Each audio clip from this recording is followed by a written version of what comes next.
Evangelist பால் பாலபாஸ்கரன் கொடுக்கும் சிலுவையின் செய்தியை கேட்டுக்கொண்டிருக்கும் சகோதர சகோதரிகளையும் நண்பர்களையும் இச்செய்தி மூலமாக சந்திப்பதில் பெரும் மகிழ்ச்சி அடைகிறோம். தாம் ஒருவரே ஞானமுள்ளவருமாயிருக்கிற தேவனுக்கு இயேசு கிறிஸ்துவின் மூலமாக என்றென்றைக்கும் மகிமையும் கனமும் உண்டாவதாக. ஆமீன்.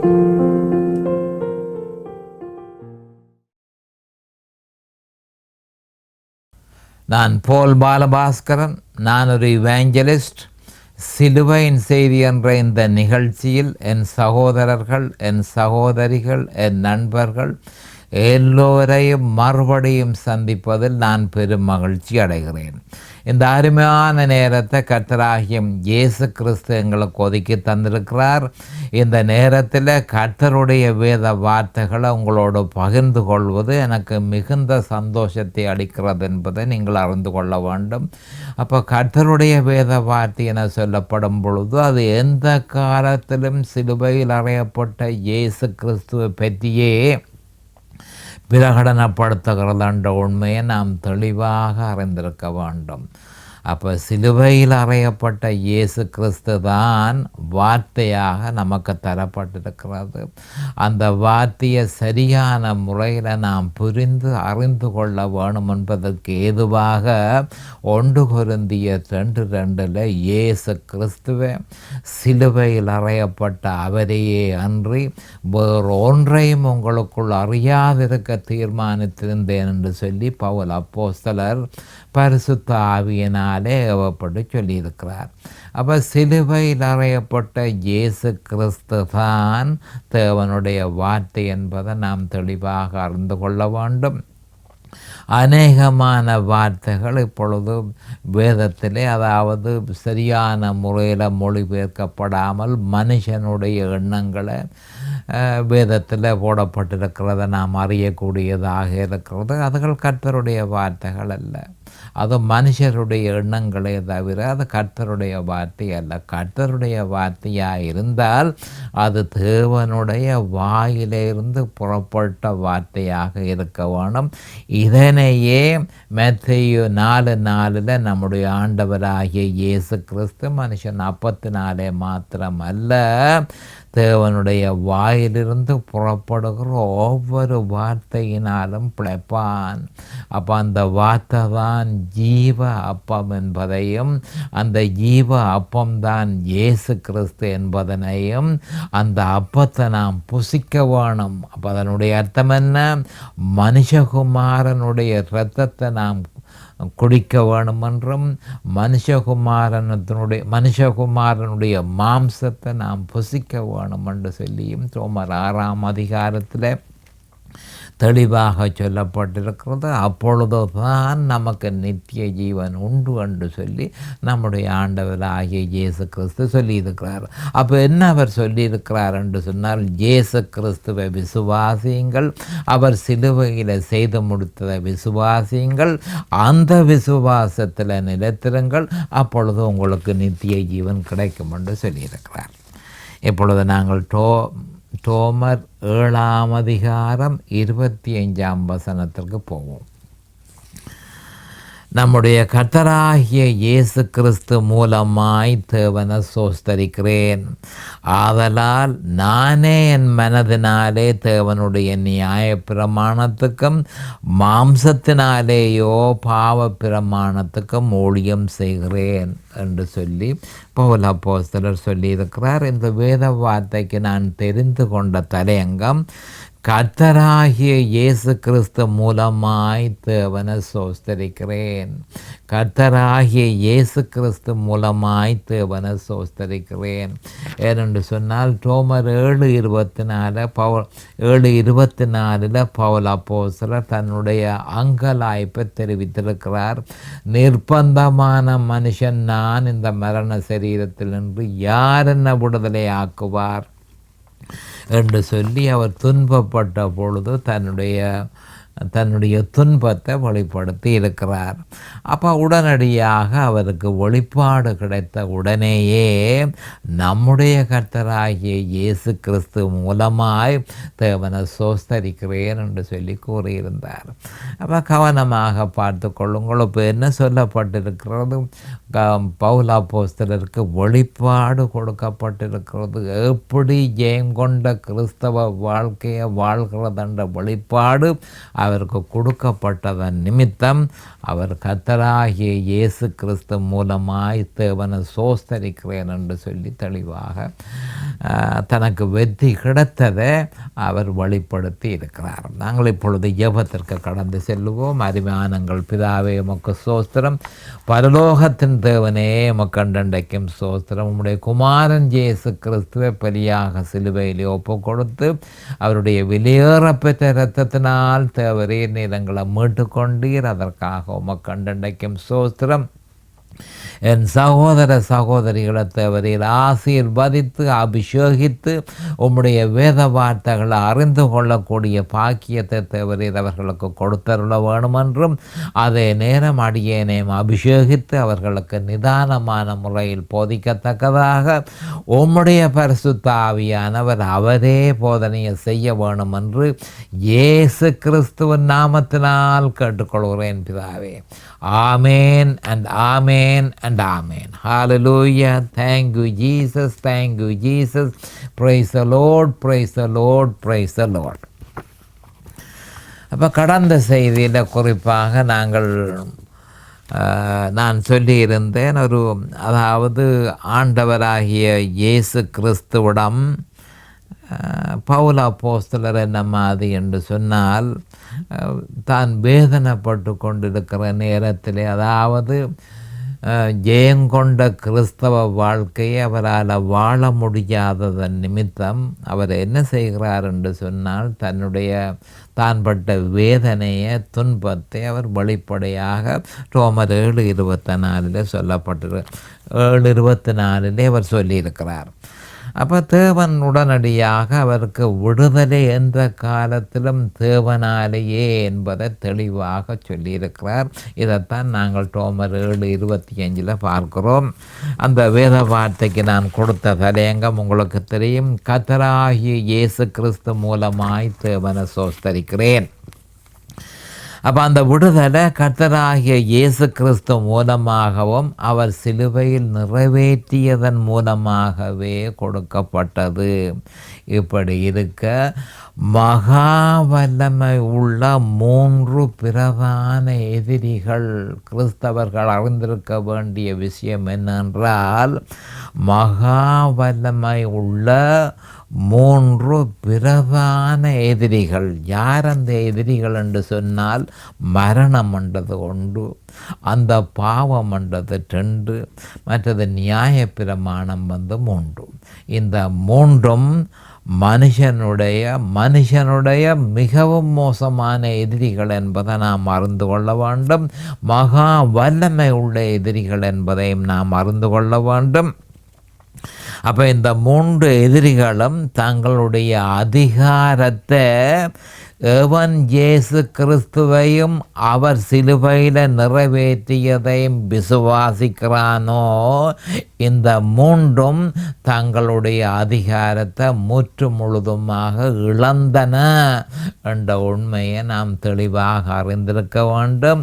அப்போ மகா மோசமான எதிரிகளான மரணம், அந்த பாவம், நியாயப்பிரமாணம் ஆகிய 3ம் எவன் ஆண்டவராகிய இயேசு கிறிஸ்துவை விசுவாசித்து அவர் சிலுவையில் நிறைவேற்றியதை விசுவாசித்து அந்த விசுவாசத்தில் நிலைத்திருக்கிறானோ அவன் மேல் இந்த 3ம் தங்களுடைய அதிகாரத்தை இழந்தன என்பதை நாம் தெளிவாக அறிந்திருக்க வேண்டும். இது பற்றி 1 கொரிந்தியர் 15:55-57 சொல்லப்பட்டிருக்கிற வசனத்தை நாங்கள் மிகவும் கவனமாக பரிசீலனை செய்ய வேண்டும். மரணமே உன் கூரங்கே, மரணமே உன் கூரங்கே, பாதாளமே உன் ஜெயமங்கே, மரணத்தின் கூர் பாவம், பாவத்தின் பலன் நியாயப்பிரமாணம்.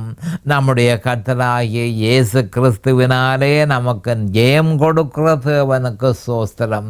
அப்போ தெளிவாக இந்த 15:57 1 கொரிந்தியர் 15:55-57 நம்முடைய 3 எதிரிகள் யார்? இந்த 3 எதிரிகளை முற்று முழுவதுமாக நம்முடைய ஆண்டவராகிய இயேசு கிறிஸ்துவே தோற்கடித்தார் என்பதை தெளிவாக சொல்லப்பட்டிருக்கிறது. மரணமே உன் கூரங்கே, பாதாளமே உன் ஜெயமங்கே. மரணத்தின் கூர் அந்த பாவம், பாவத்தின் பலன் நியாயப்பிரமாணம். நம்முடைய கர்த்தராகிய இயேசு கிறிஸ்துவினாலே நமக்கு ஜெயம் கொடுக்கிற தேவனுக்கு சோஸ்திரம். இதையேதான் அவர் இந்த ரோமர் 7:25 சொல்லியிருக்கிறத நாம் காணக்கூடியதாக இருக்கிறது. அப்போ தேவன் இயேசு கிறிஸ்து மூலமாகத்தான் வெற்றியை தருகிறார் என்ற உண்மையை நாம் அறிந்து கொள்ள வேணும். வேறு எந்த வழியினாலும் வெற்றியை அவர் கொடுக்கவில்லை.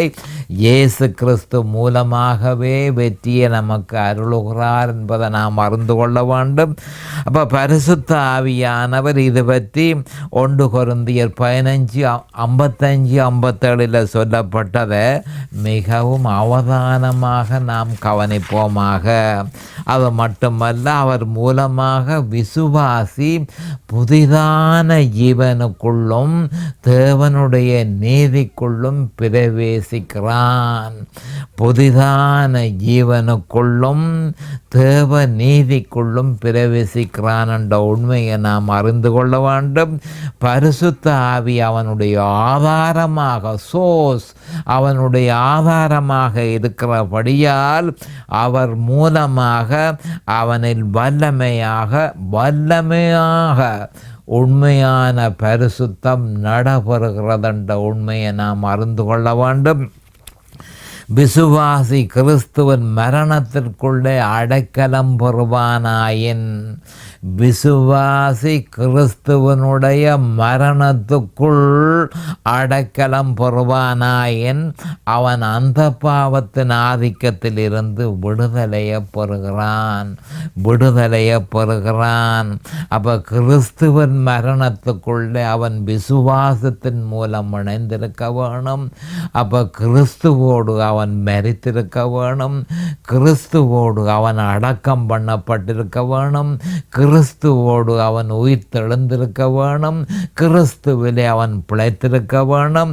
இந்த மாதிரி அவன் விசுவாசத்தின் இயேசு கிறிஸ்துவை ஏற்றுக்கொண்ட பொழுது, என்னுடைய சொந்த இரட்சகராக ஏற்றுக்கொண்ட பொழுது இவைகள் யாவும் எனக்கு நடைபெற்றது என்று சொல்லி அவன் விசுவாசத்தின் மூலம் ஏற்றுக்கொள்வானாய் இருந்தால் அந்த பாவத்தினுடைய ஆதிக்கத்தில் இருந்து, ஏனென்று சொன்னால் அந்த பாவத்துக்கு இயேசு கிறிஸ்துவிலே அந்த விசுவாசி மரித்து போனபடியினால் அந்த பாவம் அவனை ஆளுகை செய்ய முடியாது.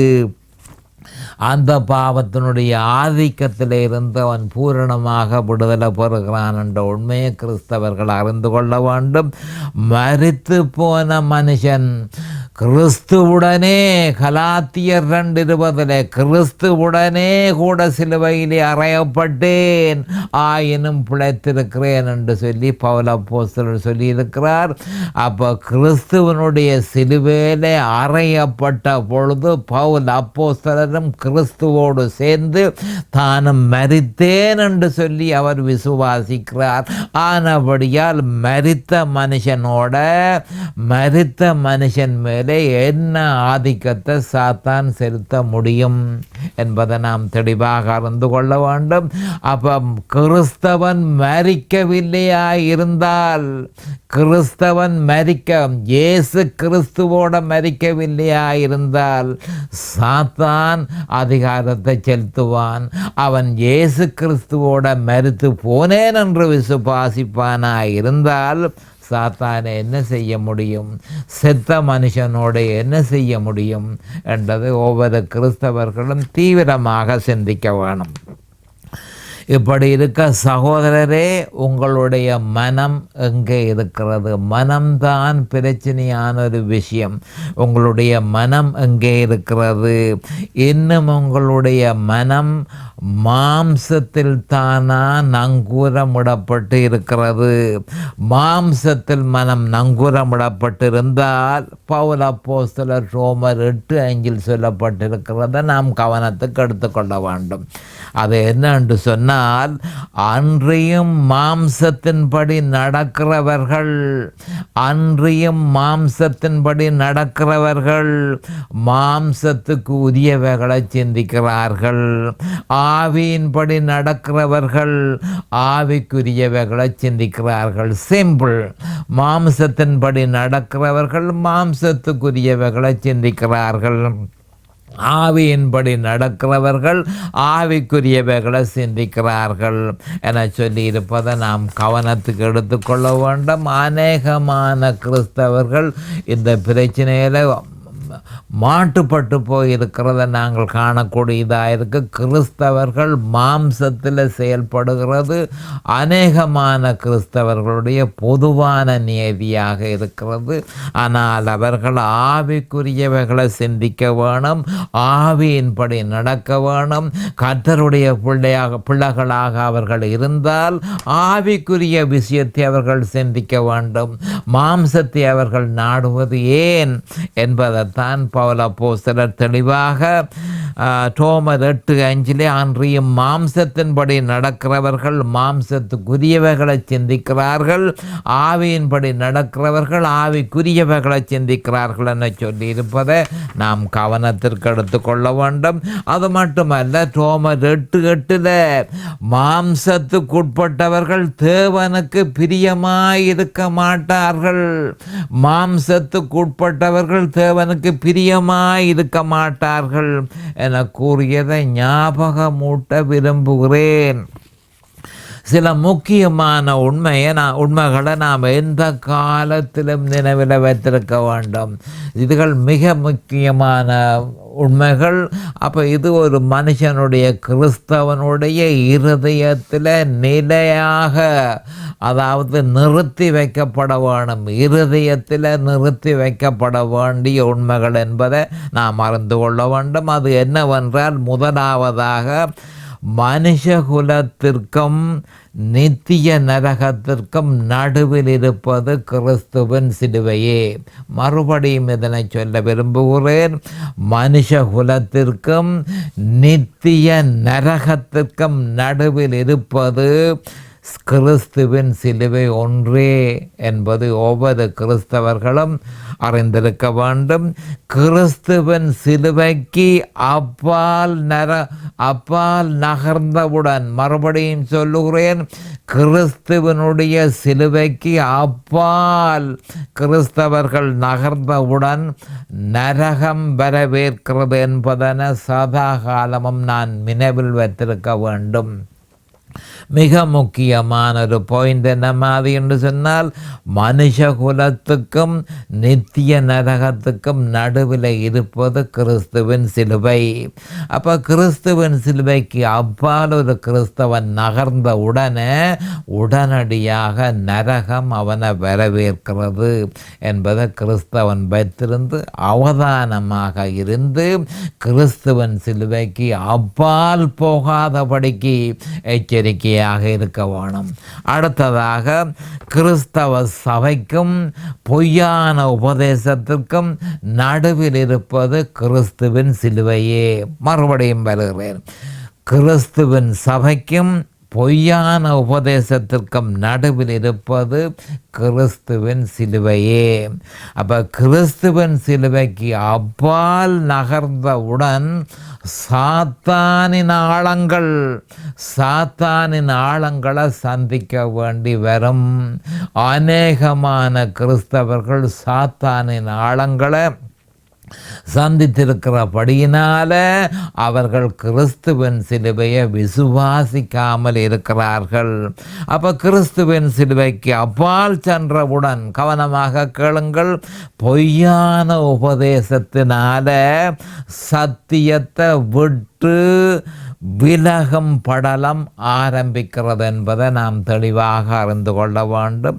இப்படி இருக்க மாம்சத்தினாலேயோ பாவ பிரமாணத்துக்கு ஊழியம் செய்கிறேன், மாம்சத்தினாலேயோ பாவ பிரமாணத்துக்கு ஊழியம் செய்கிறேன் என்ற இந்த சொற்றொடர் தெரிவிப்பது என்னவென்றால், விசுவாசி மாம்சத்தில் செயற்பட்டால் அவன் தேவனுடைய பிரமாணத்தை சேவிக்க மாட்டான். மறுபடியும் சொல்லுகிறேன், விசுவாசி மாம்சத்தில் செயற்பட்டால் அவன் தேவனுடைய பிரமாணத்தை சேவிக்க மாட்டான்.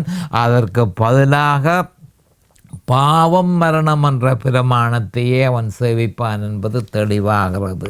அது எப்படியெனில், எவ்வளவாய் விசுவாசி உண்மை உள்ளவனாக இருந்தாலும், எவ்வளவாய் பயபக்தி உள்ளவனாய் இருந்தாலும், எவ்வளவாய் உற்சாகப்படுத்தப்பட்டவனாக இருந்தாலும், எவ்வளவாய் சரியானதை செய்ய விரும்புகிறவனாக இருந்தாலும், சுயபலம் எந்த காலத்திலும் பாவம் மரணம் என்ற பிரமாணத்தை அனுசரிப்பதிலேயே முடியும் என்ற உண்மையை நாம் தெளிவாக அறிந்து கொள்ள வேண்டும். மாம்சம் என இங்கு கூறியிருப்பது ஒரு மனுஷனுடைய சொந்த விருப்பம், அவனுடைய மத முயற்சிகள், சொந்த கெட்டித்தனம், வல்லமை, சுயபலம், சுய விருப்பம், சுய முயற்சி மற்றும் மனுஷனால் செய்யப்படும் சகலத்தையும் உள்ளடக்கும் என்பதை நாம் தெளிவாக அறிந்து கொள்ள வேண்டும். அப்போ இப்படி இருக்க பரிசுத்த ஆவியானவர் பவுல் அப்போஸ்தலர் மூலம் பிரமாணம் என்று மீண்டும் மீண்டும் வெவ்வேறு சூழ்நிலையில் அழுத்துவதை இங்கு காணக்கூடியதாக இருக்கிறது. பிரமாணம் என்று சொல்லப்பட்டிருக்கிறது. அப்போ அவர் சொல்வது என்னவென்றால், இந்த பிரமாணங்கள் மாற்றத்திற்குள்ளாகாது. அதாவது பாவம் மரணம் என்ற பிரமாணம், மனதின் பிரமாணம், இந்த பிரமாணங்கள் ஒரு காலமும் மாற்றத்திற்குள்ளாவதில்லை. இவைகள் மாறப்போவதில்லை.